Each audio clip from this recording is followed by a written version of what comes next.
Now the next की question कि हमने ये देख लिया कि नॉर्मलाइजेशन क्या चीज है, डी नॉर्मलाइजेशन क्या चीज है, दोनों के ऑब्जेक्टिव भी देख लिए.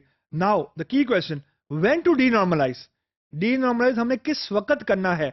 लाइक जो हम नॉर्मलाइजेशन कहते थे तो हमने कहा था कि या तो फिजिकल डाटा मॉडल की बेसिस के ऊपर नॉर्मलाइजेशन कर लो या रिपोर्ट्स की बेसिस के ऊपर नॉर्मलाइजेशन कर लो, जो हमने की भी. The same question for denormalization. The answer is very interesting.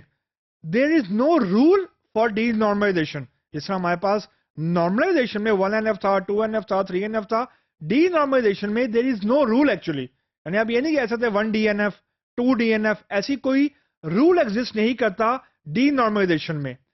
जो डी नॉर्मलाइजेशन है that is it is usually done on the basis of scenario.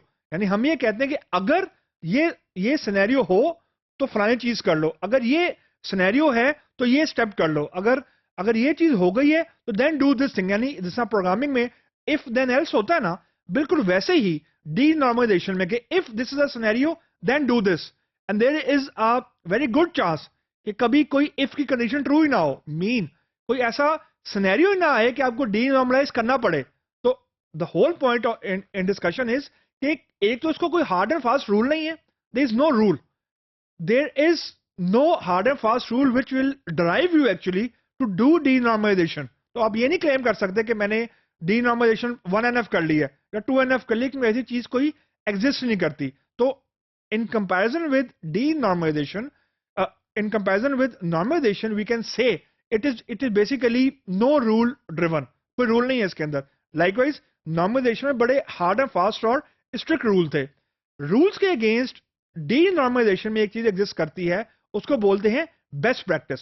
अब बेस्ट प्रैक्टिस और रूल में बेसिक फर्क ये होता है कि best practice are the guiding principles. अगर यानी ये बेसिकली लोगों के एक्सपीरियंसेस हैं, लोगों ने कुछ सिचुएशंस से एक्सपीरियंस किया and they have shared their experience. इसका मतलब ये होता है कि if you will follow the best practice there is a good chance that you will get good results as per expectation. Rule ये होते हैं कि आपको अच्छे लगे या ना लगे, you have to follow them. तो basically rules are strict, very strict best practice, और जो बेस्ट प्रैक्टिस है वो एडवाइज है सॉर्ट ऑफ. तो if you will follow them there is a probability that you will get good results. लेकिन कोई guaranteed नहीं है. यानी आप ये नहीं कह सकते या आप ये क्लेम नहीं कर सकते कि ये बेस्ट प्रैक्टिस मैंने वॉयलेट कर दी है इसलिए डी नॉर्मलाइजेशन अच्छी नहीं हुई. ऐसी कोई चीज एग्जिस्ट नहीं करती. There are scenarios, there are conditionals, there are certain requirements, I mean there are conditions. अगर कंडीशन फुलफिल हो रही है only then you need to do some denormalization. और ऐसा भी होगा कि जो हम डिस्कशन करेंगे हो सकता है आपके साथ कभी रियल लाइफ में ये सिनेरियो आए ही ना.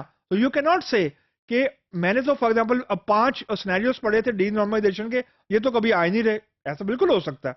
तो क्योंकि जो डीनॉर्मलाइजेशन है इट्स अ ग्रोइंग थिंग, ये भी इमर्ज हो रही है दुनिया में. New things are going on, लोग अपने एक्सपीरियंसेस शेयर कर रहे हैं. Many companies are working with dedication on denormalization. तो इसकी बेसिकली कोई स्टैंडर्डाइजेशन नहीं है. लाइक नॉर्मलाइजेशन कोई रूल्स एंड रेगुलेशन इसके बिल नहीं है, इसके बेसिकली बेस्ट प्रैक्टिसेस हैं.